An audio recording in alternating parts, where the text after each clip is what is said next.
Good afternoon, everyone, and welcome to this, the latest in our webinar series from the Greater Manchester Good Employment Charter. Really pleased you can join us this afternoon. We're talking today about people management.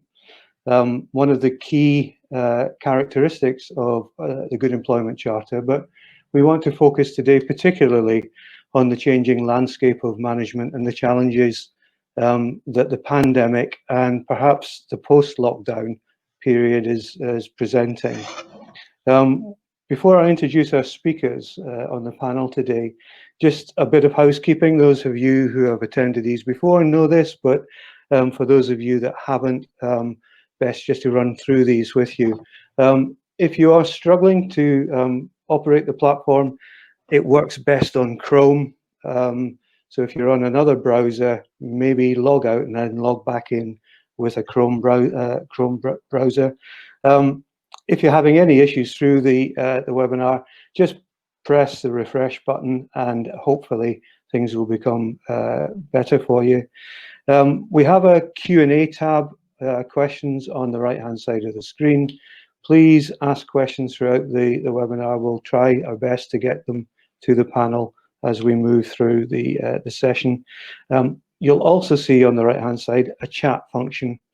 Now, these events replaced our networking events where we spent a good 45 minutes with a coffee talking to colleagues about their challenges, what they were up to, how we could help each other. So please use that chat function just to say you're here, say hello, and see if someone will reach out and network with you. The session will be recorded. We record all these sessions and uploaded to our YouTube channel.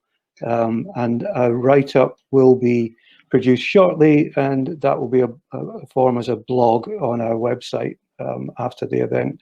So you can share this webinar with your colleagues or point them to our website afterwards.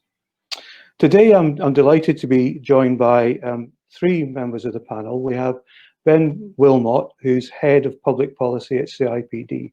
And Ben will start the webinar this afternoon with an overview of some of CIPD's views, resources, surveys of what's happening across the good management spectrum as we deal with the pandemic and come through the other side. We've also got Virginie, let's get this surname right, I always just call her Virginie, of course, Ghaznavi, who is an organizational development specialist at the Growth Company. Virginie will reflect, I think, today on her own experience working within the Growth Company and how the Growth Company introduced agile working well before the pandemic was even mentioned. But on that basis, how those lessons have been learned, held the company in good stead, and the challenges of how you move that forward.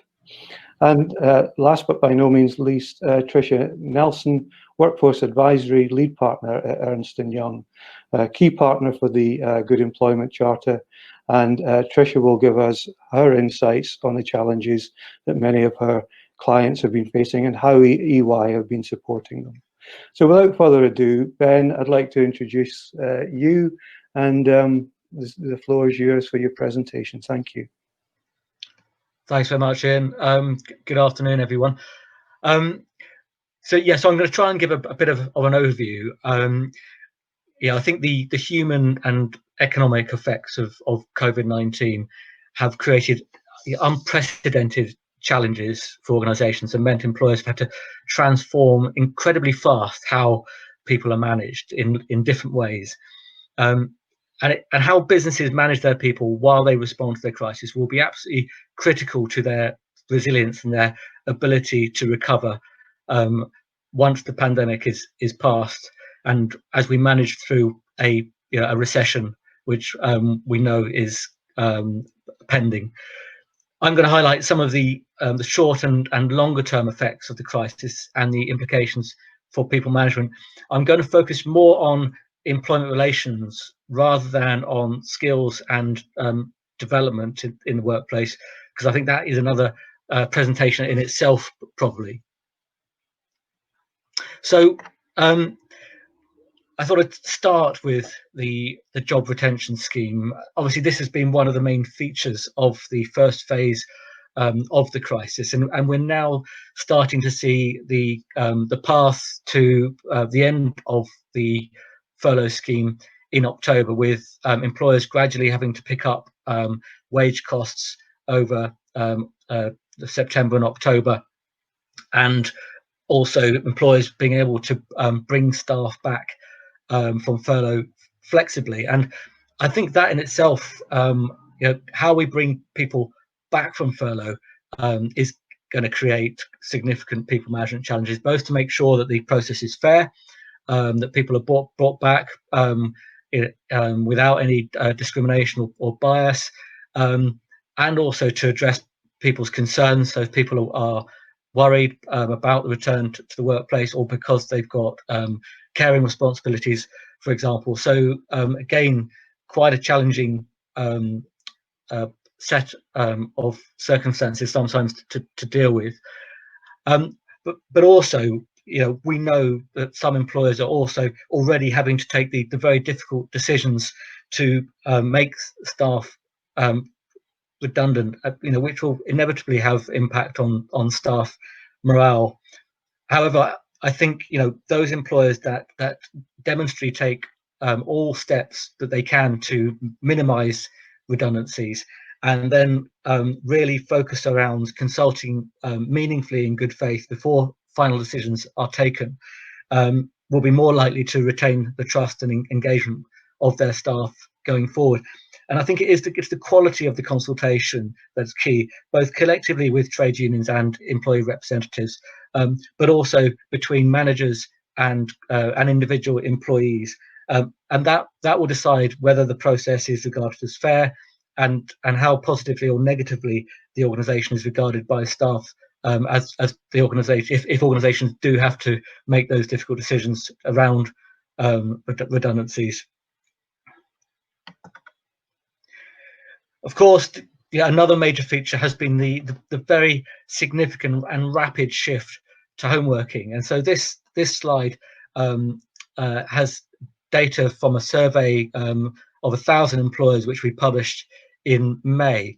And the two bars on the left show the position around home working before the crisis, and the bar on the right is where we are now. So broadly, before the crisis, employers said on average about 9% of staff were home workers, and a further 17% of staff work from home regularly, for example, at least once a week. And then suddenly we've shifted to a point where now, on average, 54% of people are now working from home all the time. So a very significant shift. Now, I think we also believe that shift will extend beyond the crisis. So 75% of employers said that they expect demand for home working to increase once lockdown measures have unwound, and about nearly half of employers said that they think that their organisation will be more likely to accept requests for flexible working post the lockdown than they would have before, and with just 7% saying they would be less likely to.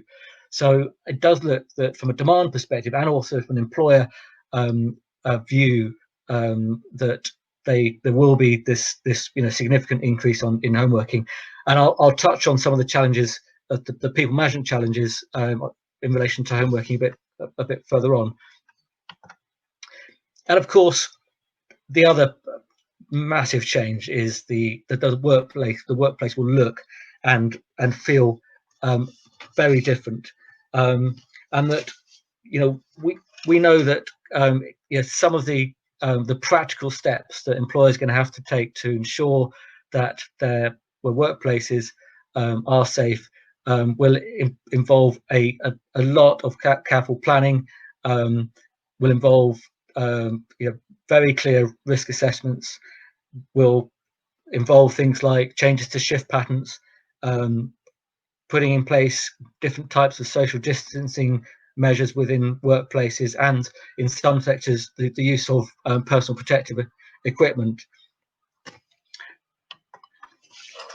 The government has obviously published its own guidance across 8 sort of main sectors, but it does highlight that there are sort of 5 common points that the government advice suggests all employers should be focusing on when they're thinking about how they bring staff back to work safely.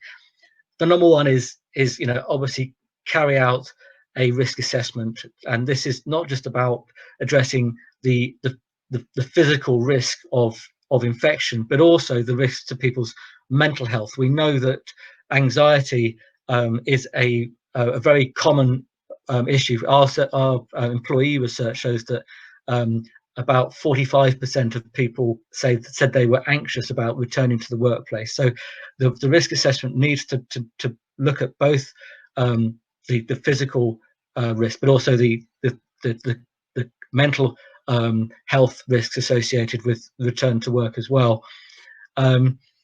Obviously, a focus around hand washing, better sanitation, hygiene procedures, focusing on ensuring that people who can work from home can continue to do so. And then the other issues focuses around maintaining social distancing, and if not, how do you manage and minimize transmission risk. Now, CIPD has recommends 3 key tests before a return to work to support this process. So number one is it essential? So working from home should continue wherever possible, and if not, then other options. We do have the job retention scheme extending until October. So for some people, for example, if they have childcare challenges, or if they are have health conditions, or caring for people who are shielding, potentially you can use the job retention scheme to help manage some of those difficult challenges, as hopefully the risk to infection reduces over the summer. Fingers crossed, although obviously that's highly uncertain. Finally, of course, the second one is it safe? And as I said before, this isn't just about people's physical safety. It's also the concerns around their mental health, and so employers really need to ensure that they are having those conversations with people, and that links to the third, which is is it mutually agreed? There needs to be a clear dialogue to ensure people's circumstances and worries are taken into account, and employers demonstrate that they have taken all practical steps to ensure that workplaces are safe and that people feel safe when they return to the workplace, if that is required. But of course, a lot of people will continue to work from home, and I think there needs to be a continued focus around how we manage and support home workers. We know that from our survey that some of the sort of commonest challenges around home working are inadequate technology, or poor internet connection, which for some people is very debilitating and stressful. If you're not able to work remotely because of your technology is not sufficient. Isolation for some people is a real problem, and actually for some people, the risks of returning to the workplace are less than the risks of continue to work from home in isolation. So that needs to be thought about quite carefully. And of course, lots of people are having to juggle caring responsibilities while many children remain off school, and lots of people also have a pretty inadequate workspace and have to work in crowded or inappropriate conditions, which again over the long term is not really sustainable. And then that the final issue around some people are also in very difficult circumstances and have to deal with domestic or household conflict, and there's reported quite widely reported increases in domestic abuse as a result of the lockdown. So those are issues that employers also need to be mindful of. And CIPD is producing some guidance shortly around for employers on how to identify and help those people, anyone who is suffering from domestic abuse. And while managing these challenges, employers really need to understand and their legal obligations around the fundamental duty of care to workers' physical and mental health and well-being, the duty of mutual trust and confidence, which is implied into all employment contracts. And that basically means the duty to be a reasonable employer and treat people fairly, and then the duty to treat to not discriminate against people on the basis of protected personal characteristics. And I think that's one of the that's the real challenge of COVID-19, is that it affects people in very different ways, depending on the sector you're in, the type of job you do, your personal or household responsibilities, whether you have caring responsibilities, and your individual characteristics, in terms of your age, your gender, your ethnic background, or your health. So, and all of these factors depend will have an impact on whether people are comfortable going back to work, whether they're able to work from home, etc. And I think the key, if I was going to focus on one issue, of course there's multiple people management considerations, but if I was going to just call out one issue, I would say it's the role of line managers, which should be a key focus. We know that the sort of key soft people management behaviors around empathy, listening to people, really knowing the people that you manage as individuals and the sort of challenges they face, providing flexibility and support. Those sorts of soft people management skills are critical at all times. They go to the heart of the employment relationship, but they are fundamentally important when you're going through a time of crisis, when you're having to manage people who are very concerned about their job security and their health and the health of their loved ones. So the role of line managers in having regular and sensitive, supportive one-to-ones, whether that is in the workplace or whether it is remotely in a Zoom call, is crucial. And that is key to the safe return to the workplace, but it's also key to the ongoing health of the employment relationship. And that's why it's crucial that organizations provide information, advice and support for their line managers, so that they have the skills and the knowledge to support employees in complex and challenging situations. And I think the other thing is that line managers also, that we need to recognize that line managers themselves are under a lot of pressure, because they have the pressure of supporting their people that they manage, but they also have the pressure of delivering on business objectives and having to manage upwards or to deal with pressure which is being applied to to deliver. So I think those how we equip our managers with the skills to manage people properly, and how we support our line managers is crucial to how how organizations come through this crisis. So I'll just finish there. This is just a link to CIPD's COVID-19 resource hub, free resources on all aspects of the people management challenge relating to COVID-19. And of course, happy to take questions later. Ben, thank you very much. That was a really comprehensive trot through some of the issues. And I think what I've taken from that is just the multifactorial elements that everyone has to take into account when dealing with individuals. And it's an individual response that's needed. Broad brush won't necessarily work here. I'm sure we will have many questions for you. I've got a few, and we'll come to those. But I understand. Well, I can see in the chat that there's a question from Julia, who has unfortunately got to dash to another meeting at 2:30. So very quickly, if we can, just deal with Julia's question, and it's about I think gender issues here actually, because and it feeds into the whole inequalities of some of these factors as we move forward around actually working families and how important working families are, but also how we're seeing kind of the unsustainable pressures placed on most often parents, but mothers, and getting burnt out to sustainable care. I know Tricia was talking about a 10-year-old upstairs, and you know we've all got pressures at home at the same time, particularly when schools aren't open. So the core of the questions are around job design,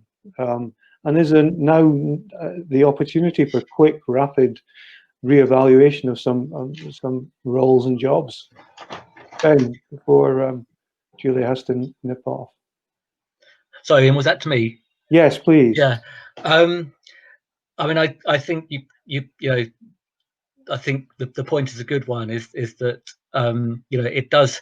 COVID-19 has shone a light on existing inequalities, and probably exacerbated them in some instances. And I think that you know, there is you know, this is why it's crucial that when employers are making decisions, you know, whether it's about furloughing staff or working, you know, people who work from home, or making redundancies, that they have a very fair process that you know, that is based on objective criteria, so that there is not bias, and that people are not disadvantaged because they have caring responsibilities, for example, or for any other reason.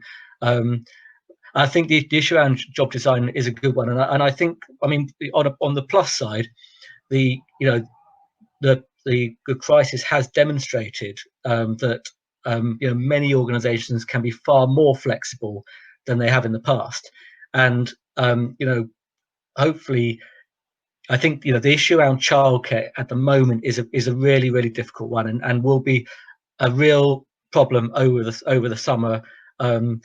And it's very difficult to see what an immediate solution is to that. I think, but hope, you know, I think you know, organisations will just have to do whatever they can to support the working parents in their workforces, and to show as much flexibility and understanding as they can. But longer term, hopefully, you know, this recognition that jobs can be far more flexible.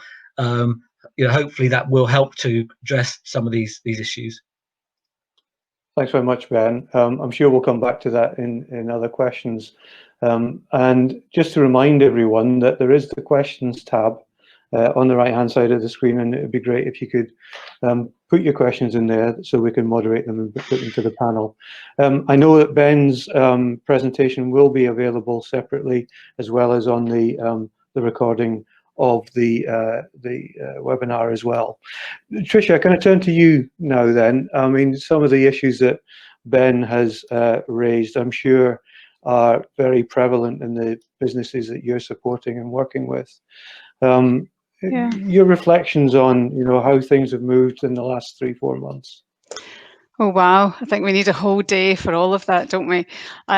But just to pick up where Ben left off there on Julia's question, one of the things that we're definitely talking to clients a lot about, and ourselves as an organisation, is that flexibility by an employer does not equal flexible working. So there's two very different narratives from our point of view, and try not to confuse the two, which is the flexibility that the organisations need to provide to people is different from a formal flexible working strategy or approach.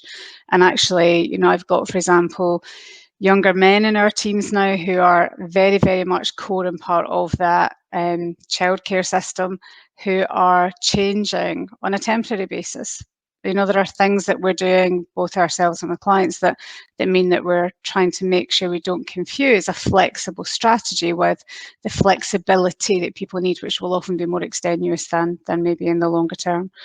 But yeah, the kind of things that so everything that Ben has talked about, I really recognise that, all of that, particularly that role of the line manager, the importance of the confidence, care, humility, trust, and empathy that all leaders show, but particularly those that are in charge of teams.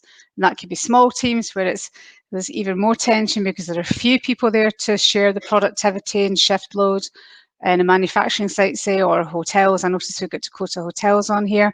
You know, those frontline services. And coping with those short-term reactions that people are going to have, because you're not always going to know that what you put in place goes to plan. Right through to the other end of the spectrum, where we're talking to organisations around two key themes, two gears. One is transitioning back into, somebody on the chat called it the new normal. We're trying to not call it that ourselves, because we're thinking there's actually nothing intuitively normal about what we're trying to do. We're actually asking people to behave very, very differently. And actually, that's been a big thread with clients talking around the employee listening they've been doing. So the extent to which people are listening to employees. This isn't about going out and doing a survey and going, this is great, look at what people think, we're going to put an action plan in place. This is constant. This is, how are the things that we are putting in place now, how are they working? Are they working? Because not everything we put in place is going to work. And I think that the ability to adapt and be agile, I can't overestimate how simple that sounds and how hard that is in practice. So it means that whether you're an HR practitioner or a leader of any team right now, you're constantly unsure of what's going to happen next. And linked to what Ben talked about there in terms of the health, security, trust and welfare, and that anxiety level and mental health aspect of returning to new normal. But the other side of that coin for us is a very positive angle, which is from a transformation agenda, so what I call gear 2, so transition back to work of some kind as a transitionary phase 1, but in parallel thinking about transformation. So I've had a number of really quite exciting conversations around, and I think somebody else put into the chat around the ability of what you can do now. So we're proving to ourselves that decisions that have traditionally taken years to make and get lost in all sorts of governance, whether that could be global or local or regulatory, are speeding through. Decisions are being made really rapidly. So that's good. That encourages me.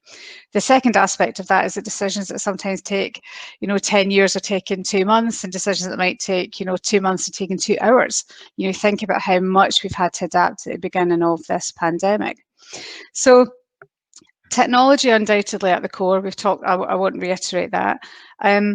But thinking about the things that clients want to accelerate. So many clients, and I'm sure many of you on this call are in the same position where you have made investments already, you have plans in place. And what I've seen behaviourally is many clients go, is that still fit for purpose? And initially, during these first 3 months, it was a degree of caution. We can't possibly do that now because we're remote. And actually, that's gone full circle now because people have got so comfortable. And I am generalising to a degree, but I have some teams who never meet each other physically. Members of my team, who never meet each other physically, either globally or even within the UK, and they still manage to get really serious work done. So I guess my encouragement would be, don't be fazed by the power that you can have as a team, as a leader, to still get the job done, and actually maybe better and more efficiently and with less travel. As somebody who lives in Glasgow and travels the world, but mainly the UK and occasionally India and America, I'm actually loving being able to do most of my job at home, but I still want to get out and about. So I think there's that transformation element. The decision making is definitely something we've seen clients really embrace as they've realised that this is not going away. The soft stuff we talk about is actually the hard stuff. So given that topic today is about your people management, then big investment in digital learning, big investment in building leaders' confidence and capability. If you're in a service industry, you can see it and feel it and touch it. If you're in a manufacturing industry, you can't always see it and touch it. If you're in a service industry like mine, where you're, delivering things fairly intangible remotely, maybe an IT transformation, for example, or a new operating model strategy, then you can't be over people's shoulders. You can't all get in a room and huddle. So the trust element and the ability of leaders to manage teams through ambiguity can't be underestimated. So I think from a people management perspective, we ourselves and our clients putting a huge amount of emphasis into leadership of tomorrow. What does that mean? And that's more than going on a web learning course to do anything you have to do from a compliance perspective. But it's actually really embracing that human-centered leadership, human-centered design. And I think that plays into Julia's points on jobs as well. What are the touch points and aspects of how we need to behave and be as leaders that will be different forever now, actually be different? And maybe we're under-assessed and under-emphasized as qualities over some technical core competencies before. So I know that we've always talked, certainly in industry and in service industry and professional services, about the softer skills being really hard and you can't train them. Well, let's really challenge ourselves. You maybe can't train them, but you can certainly develop them through experiences, really great mentoring, great coaching, great feedback. And actually the biggest message for me is that life has to go on. And the productivity agenda we mustn't veer away from. We mustn't use the fact that we have to be flexible and adaptive and really embed trust to steer away from productivity. By managing productivity and by really focusing in on capability and performance, we will really empower people to do a better job. And I think my final point would be, I guess, as a believer, that if we do the good things well and do the hard stuff even better, then good things follow from that. So and our leaders are right at the heart of that. But I'll stop there for now, Ian, because I think if we want to hear from Virginia as well, then we can maybe have a broader conversation. But yeah, transformation is still possible, is my key message. No, I think it absolutely is. And I think what we've seen in many organizations is transformational. Yeah. I think one of the challenges is how we sustain those transformations now. Yeah. Particularly with pressures to return to cities and return to the workplace from other quarters to get the economy going. I've been on many a Zoom call recently where there's almost a discussion and a debate about stay at home if you can, you work from home. And then business orgs are going, but the city's dead. We need people in the city and we need offices back to regenerate the economy. So it is a challenge, undoubtedly, but transformational stuff is happening. And maybe that nicely leads into Virginie, actually, because in a way, what the growth company did, I don't know, you tell me, it feels maybe a couple of years ago when we started introducing agile into the organization, and it worked very well, and we worked nicely and occasionally worked agilely, but then all of a sudden in March, see ya, we'll come back, So Virginie, tell me the challenges of setting that up first of all, and then the challenges about how we sustain it moving forward. Absolutely, and I think you're right. I need to take you back almost like 2 years ago when the agile environment was first mentioned. The business felt that we needed more agility as a business. We've got multiple sites around Greater Manchester, and like everybody else, office space, which you always could debate how well used or not used it was. So back in August 2018, a decision was made that we were going to roll out a program that would see like a proper project team being pulled together with all the key elements of it, so facilities, IT, comms, and then the people stream. It got branded as the project got launched probably, I'd say around September time probably. And we created a whole web page to actually just gather all that project information and to engage with staff, gaining staff feedback along the way. And if I focus on the people stream, because obviously the technology was crucial, because we all had, I don't even remember what they call the proper desktop stuck to your desk instead of laptops, and the IT team had a tremendous task to undertake, by which they had to provide, well, 1,200 staff with laptops and what kits they would need that would differ depending if you had a tutor delivering classroom training or somebody that was in an office, potentially sometimes, but not all the time. So the technology aspect of it was critical in undertaking that task. So the project started, like I said, in September. We had some floors that we need to release in the Central Manchester office that we had a deadline for February for. So we had a 5 months timescales to run towards being, well, the first step of Agile as we know it now technically, because I think the second phase we've just had as COVID started in March. But basically, so in February last year, that's the first time where people were introduced to Agile practices. And actually, we shut the offices and people weren't allowed to go in, and then reintroduce people to offices on a less regular basis. So as part of that, when going back to the October time, we decided to, as an HR business partnering team, to have conversation with people managers to really understand what did they view would be the opportunities as working more remotely from staff, and what would be their challenges. And as you can imagine, that was an interesting set of questions to ask, and receive the answers were as wide and as the teams were, basically. From people just not understanding how you could performance manage when people weren't physically in front of you, to people going like, well, it doesn't matter where my team is, because I know that if they don't do X, Y, and Z, they've not done their job, so I'll be able to have the conversation. So it was trying to understand the whole training aspects that were required to get people in that agile mindset and what that would look like.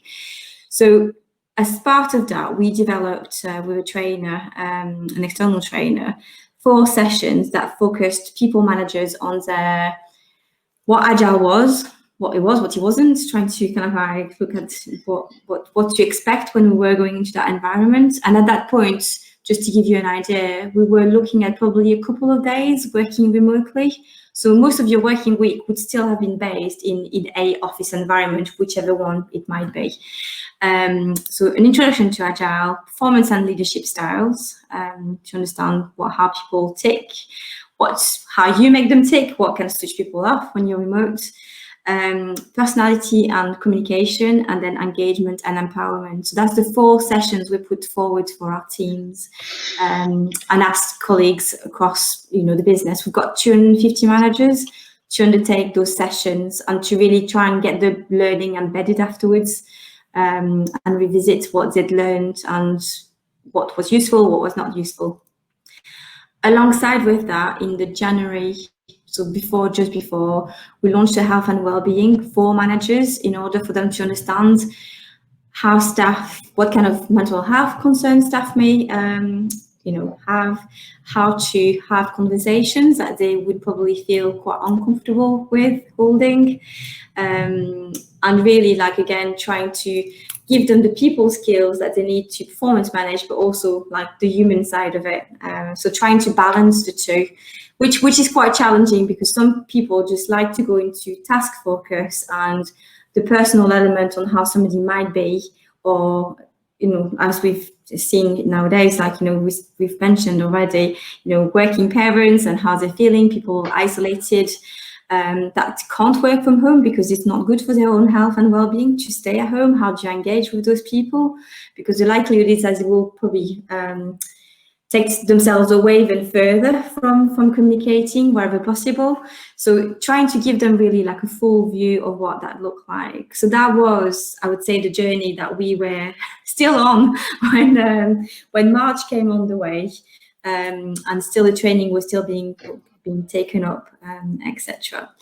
But one thing that's happened, so as we'd learned from Agile and the hope that we had when we went into Agile working, one of the first things we worked with the comms team was to create a coronavirus hub where information, communication from senior management, any ideas on how to engage with staff, any ideas to engage with the social element of work, to not lose out on those key team getting together, in different settings rather than just being work environment, and keep focusing on task. So that was launched, I would say, probably in the first couple of weeks of us going working from home on a 5-day week basis. So that was like quite fast-paced in order to do that. But because we don't, like, I'd say 90% of the legwork in terms of enabling our teams to work remotely, it definitely didn't feel as much of a hurdle to undertake.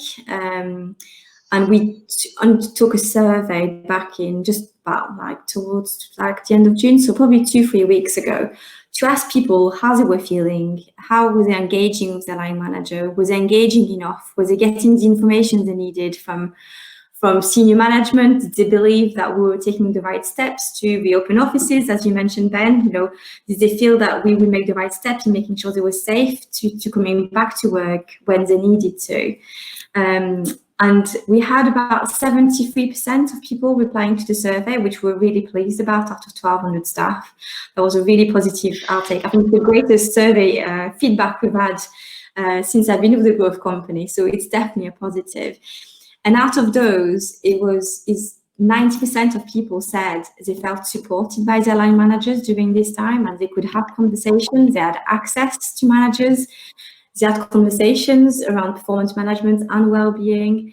And I think just that, to me, we've not finished our journey by any stretch of the imagination. There are steps we still need to undertake to take it like even further. But to me, that was reassuring to see that, you know, 90% of people were having the right conversation. I'm worried about the 10%, obviously, but I think it's understanding where that 10% is and why are those conversations not happening. What have we missed in our communication to those managers and staff to make sure they push those conversations forward.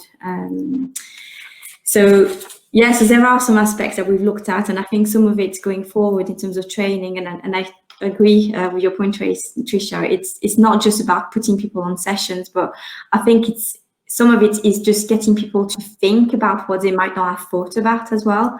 And the next steps are definitely carrying on health and well-being, and really engaging further with managers as well as with staff, with different type of offers that we had already put forward beforehand. And for managers, like managers as coach, so they can really try and get their staff engaged and understanding what's making them tick. And yeah, I think that's mainly where right now is really understanding what are the critical side of things we need to. Virginie, really good to get insight from your perspective of some practical steps that's been built on something that took a long time, but you know how we move it forward is great. I want to pick up on Joe's question about tools, because most discussions I've had around this subject talk about how do we get managers to be emotionally intelligent over Zoom. How do you pick up just the nuance in a team meeting that you would normally, that now you're going to miss perhaps? And I think lying at the heart of the challenge for a lot of line managers is developing trust.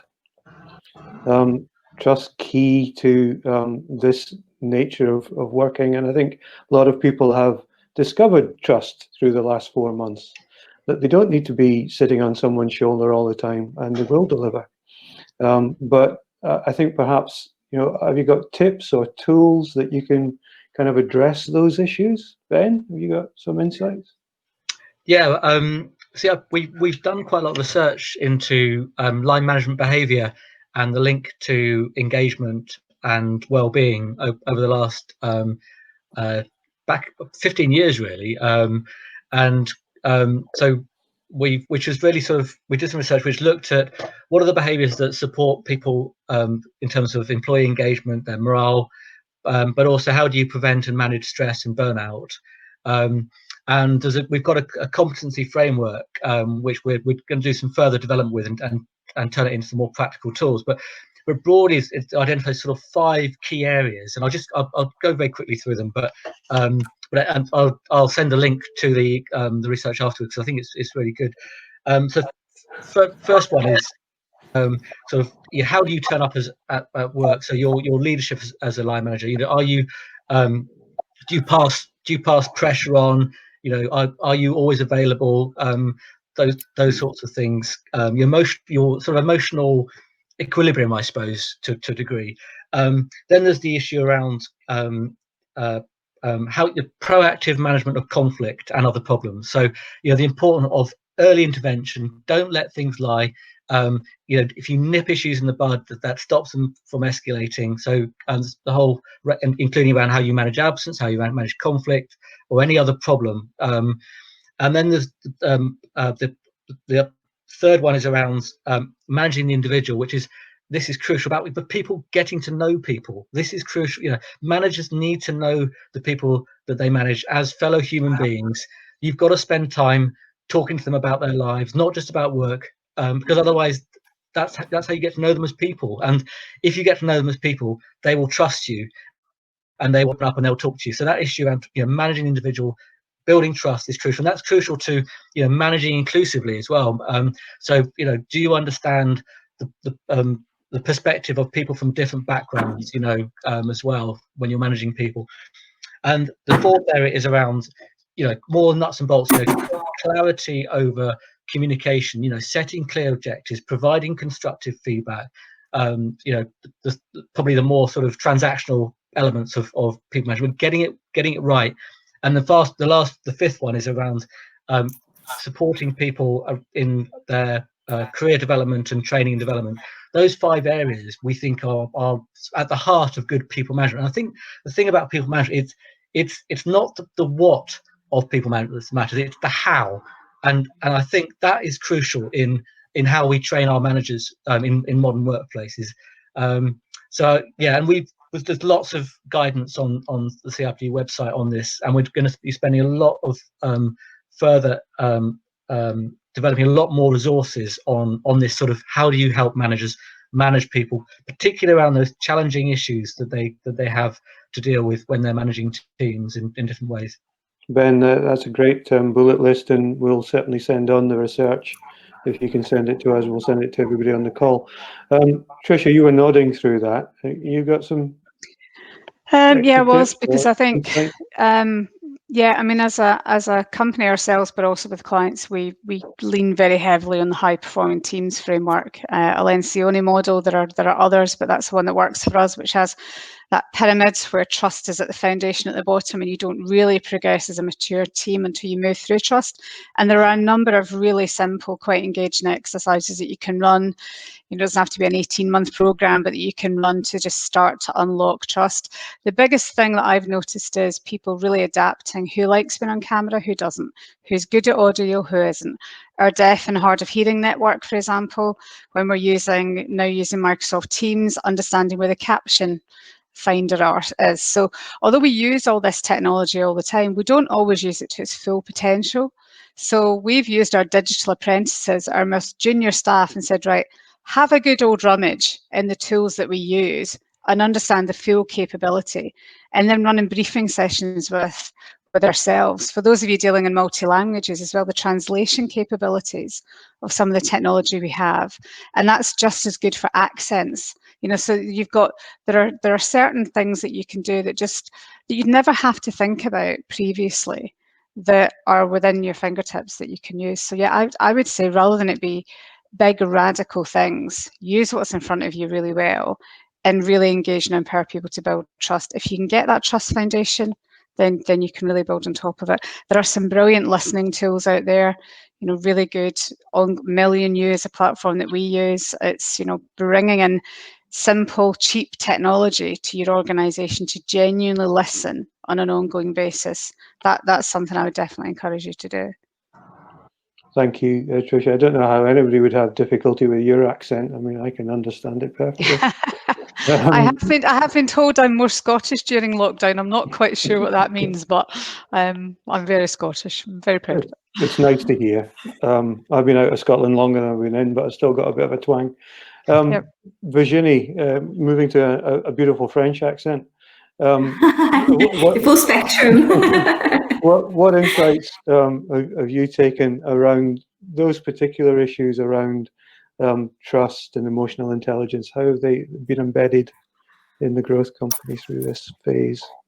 I think it's really challenging to exactly like quantify it just now. I think it's just lack of people, you know, advising us that they feel like they are trusted in their work, and actually just feeling as they've got, you know, they've been empowered to make, you know, things happen that they've got control of. And again, that wasn't measured in this survey that we did, but it was in previous survey by IP last year. And that trust, just in that 3 months of having gone into a more agile working, people felt they were trusted by their line managers much more than they did previously. So I think it's, proof is a little bit in the pudding, isn't it? There's no other ways to do it.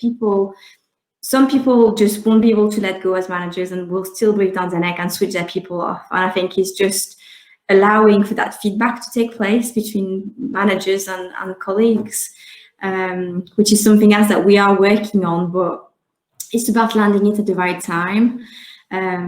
So yeah, so it's hard to measure trust. I think we've given people the tools to be trusted, and bottom line, we're all working. Things are still happening. You know, we've managed to deliver programs to like our normal business partners, to our students offline. So we've done everything we could, really. So trust is there. It's definitely happened. Don't have anything really much more to add to that. Thanks, Virginie. I want to put a question to the three of you that I think has been a constant bit of feedback we've had from certain employers, that some of their employees will come back into the workplace. Maybe it's a manufacturer, so they need people present. But of course, the back office staff aren't there. Some people will have to come back, perhaps, Ben, for your point, you know, it's safer for them to be in a workplace than it is for them to remain at home. Now, the challenge there then is, how does a manager deal with that differential?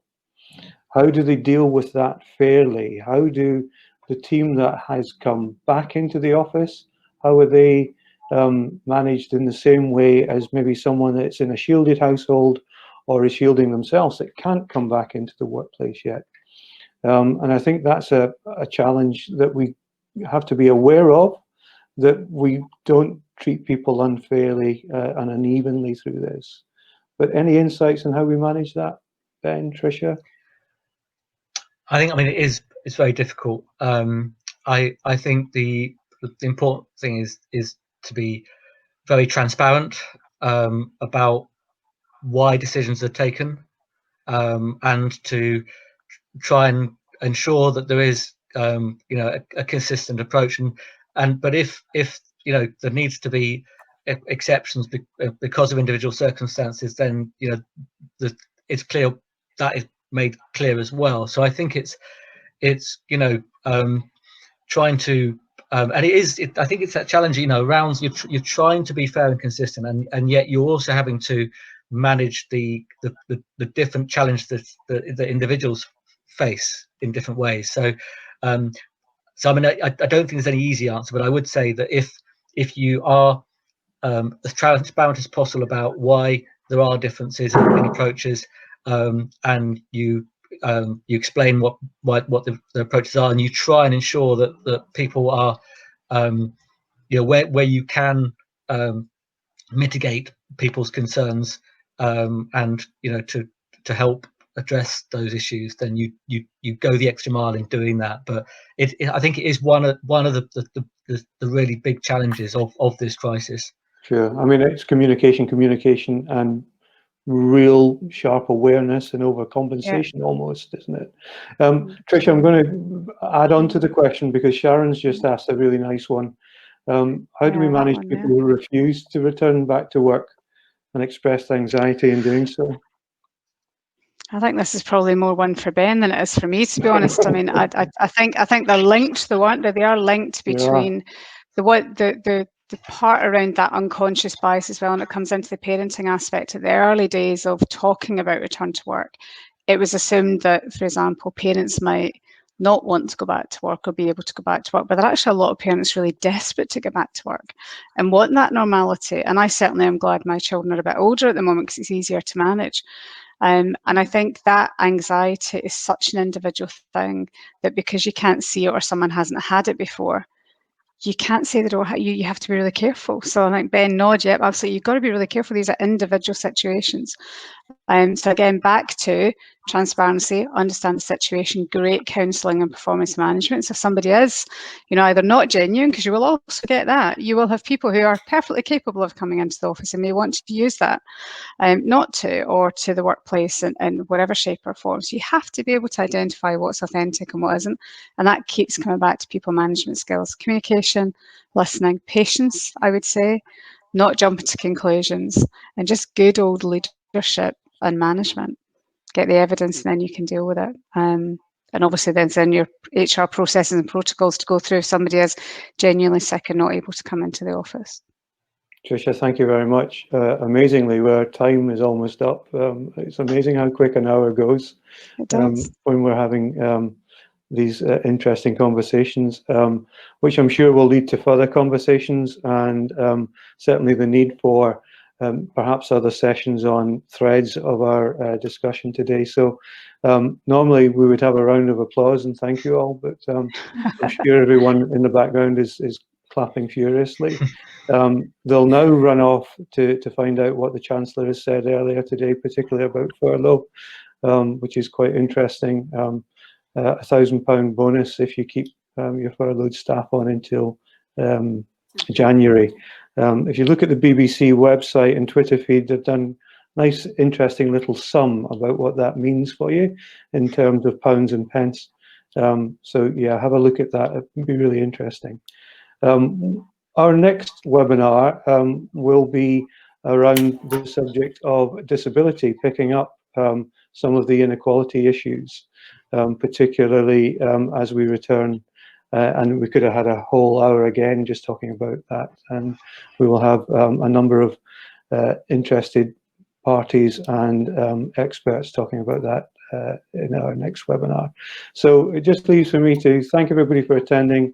Thank you to Tricia, Virginie, and most of all, Ben, for your overview at the beginning. Thank you very much indeed. Thank you. Thanks, Em. Bye.